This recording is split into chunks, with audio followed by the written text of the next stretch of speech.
Welcome back to the Justice Pro podcast. We've got some really fascinating stuff to cover today. Yeah, looking forward to it. We were talking a little earlier about the American Dream and Promise Act of 2025. After a listener, Diana, asked us to, and you shared some pretty powerful information about it. It really, when you think about it, it's about people, right? It's about the dreamers, the folks with TPS, DED beneficiaries. It's about people who built lives here, who contribute so much to their communities, to our economy. I think that's what makes this deep dive so important. To really unpack what this legislation is all about, what it means for these individuals, and why it's sparking so much discussion, particularly for those of you in the Justice Pro Network who work directly with these communities every day. Absolutely. You've provided us with the press release announcing the reintroduction of this act. And I think our goal today is to dig a little deeper, go beyond just the headlines and try to understand the key provisions, the real rationale behind bringing this bill back into the spotlight, and what the potential impact could be on, frankly, a pretty sizable population here in the U.S. For advocacy attorneys listening, this is definitely something to pay close attention to. For sure. So let's jump right in. What exactly is the American Dream and Promise Act of 2025 trying to do? What's the goal here? Okay, so first, it's important to remember that this isn't a brand new idea. It's actually a reintroduced bill, and it's got bipartisan support, which is pretty significant these days. At its core, the act is aiming to create a pathway to citizenship for three main groups. You've got individuals who came to the U.S. as children, the dreamers, as they're often called. Then you have people who are recipients of temporary protected status, or TPS, and then those who are under Deferred Enforced Departure, DED. You mentioned the bipartisan support. In the press release, actually names some of the key players. Can you tell us a little bit more about that? Yeah, definitely. So the press release specifically points to Congresswoman Sylvia Garcia, a Democrat from Texas, and Pramila Jayapal, another Democrat from Washington state, as really spearheading this effort. But what's interesting is you've also got Republican Representative Maria Elvira Salazar from Florida as a co-lead on this. And that right there tells you there's a real effort to find some common ground on what's typically been a really divisive issue. You have to wonder if there's some shared economic interests at play here, or maybe a recognition that these communities are so deeply woven into the fabric of the U.S. that, finding a solution just makes sense. It's interesting, and it's not just a few lawmakers here and there, right? The press release actually lists quite a few people and organizations that are backing this bill. The numbers are pretty striking. To have 201 co-sponsors in Congress already, and that's Democrats and Republicans, it shows you that there's pretty broad support for this within the legislature. And then you've got almost 120 organizations, and they're from all different sectors, endorsing this act. It tells you that there's a pretty widespread sense that this kind of legislation is needed. So let's talk specifically about dreamers for a minute. We know that these are individuals who've lived in the U.S. for, in many cases, most of their lives. The press release really highlights how integrated they are into American society. Yeah, that's a key point. It's not just about how long they've been here, but the extent to which they've really become part of the American landscape. The data shows that the average DACA recipient arrived in the U.S. when they were about 6 years old, and they've been living here for about 20 years now.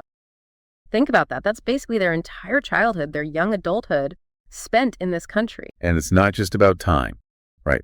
They're not just here. They're really active participants in their communities. Exactly. I mean, they've gone through our schools, they've earned degrees from American universities, they've built careers in all kinds of different industries. Many of them have started families, and their children are U.S. citizens. They're contributing in countless ways, The press release lays out some pretty compelling economic arguments, too, focusing on the contributions of dreamers. Can you break some of that down for us? Sure. What really stands out is just how much dreamers are already contributing to the economy.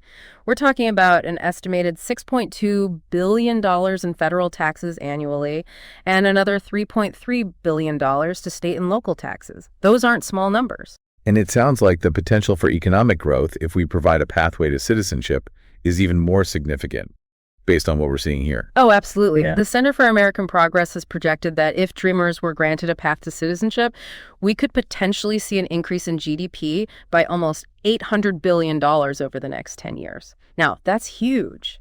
It really drives home the point that this isn't just about doing what's right, but it actually makes economic sense for everyone. Right, exactly. Economic models are suggesting that a pathway to citizenship wouldn't just benefit the dreamers, but it could actually lead to higher wages for all U.S. workers. And we could potentially see hundreds of thousands of new jobs created across a bunch of different sectors. It's kind of a win-win situation economically. So we've got this picture of individuals who are deeply rooted in the U.S., who are contributing in very real ways. But then you have Congresswoman Jayapal's statement about the fear of DACA being overturned. Seems like there's still a lot of uncertainty hanging over their heads. Yeah, and that really gets at the human cost of all this, right? The fear, the anxiety, not knowing what the future holds, even though they're working, paying taxes, raising families. I think for advocacy attorneys, you see this firsthand, the toll it takes on individuals and families, despite everything they're doing to contribute. Right. Now, it's important to remember that the American Dream and Promise Act isn't just about dreamers. It also addresses the needs of individuals with TPS and DED. You're absolutely right. This bill wants to create a pathway to citizenship for people under temporary protected status and deferred enforced departure as well. These are folks who've been allowed to stay in the U.S. because it's not safe for them to return to their home countries. Maybe there's an ongoing armed conflict, a natural disaster, something like that. And just like dreamers, many of these individuals have been here for a long time and have built lives here. Definitely. The press release points out that TPS and DED beneficiaries have often been living and working in the U.S. for decades. They've put down roots, they've got families, they contribute to the economy. So this bill recognizes that and tries to create a path forward for them as well. So how would the American Dream and Promise Act actually provide a pathway to citizenship? What are the specific steps involved? Well, the act has a different process for each group. For dreamers, it proposes a 10-year period of conditional permanent residence. So during that time, they'd be protected from deportation. Any removal proceedings that are already happening would be stopped. And then, after they meet certain requirements, they would be able to adjust their status to full lawful permanent resident or LPR status. And that's a big step toward becoming a U.S. citizen. So what about those who have TPS or DED status? How does the bill address their path to legal status? For folks with TPS or DED, the bill suggests a more direct route to LPR status, probably because many of them have already been in the U.S. for such a long time under these temporary protections. The idea is to make the process more straightforward, acknowledging that they've already put down roots and are contributing members of society. Okay, so that makes sense. The press release also mentions some additional provisions that are part of the act, along with some important protection. Yeah, there are a few things to highlight here. First, the bill would offer some safeguards for both dreamers and those with TPS or DED during the application process. That's crucial.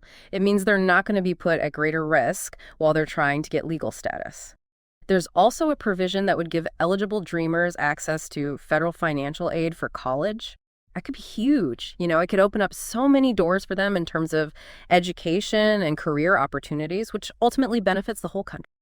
I noticed there's a part of the act that deals with individuals who may have left the U.S. either voluntarily or because they were deported. Can you talk a bit about that? Yeah, that's a really important point. The act includes a provision that would allow certain dreamers who are currently outside the U.S. to apply for relief under this new law. That's really significant for folks who might have been deported or felt like they had no choice but to leave because of their legal status. And finally, there's a section that touches on in-state tuition for undocumented students. Can you explain how that fits in? Absolutely. This part of the bill basically protects states that have already passed laws offering in-state tuition rates to undocumented students based on where they live. So it prevents the federal government from coming in and penalizing these states. It's about supporting the education of these young people. So we've talked a lot about the specifics of the act, but the press release also makes a pretty powerful moral and societal case for this kind of legislation. And we hear from a lot of different lawmakers who express their support. What are some of the key arguments they're making? Well, it's interesting how they frame the issue. Congressman Garcia's statement that dreamers are American in every way but on paper is really at the heart of it. These are folks who are a part of our society, they contribute, they belong, but they don't have the legal recognition to show. That's a pretty strong argument for fairness and justice. I agree. And then you have Congresswoman Jayapal's statement. She says dreamers are Americans and dreamers are home. It's so powerful and so human. Right. It's about acknowledging that these are people who feel a deep connection to the U.S. despite their legal status. And Congresswoman Velazquez reminds us that DACA was always meant to be a temporary solution. There's still so much uncertainty for these individuals. And it's not just Democrats who are speaking out. Republican Congressman Salazar talks about the need to give dreamers the dignity they were promised many years ago. It really frames this as a moral obligation. I think that's a really important point.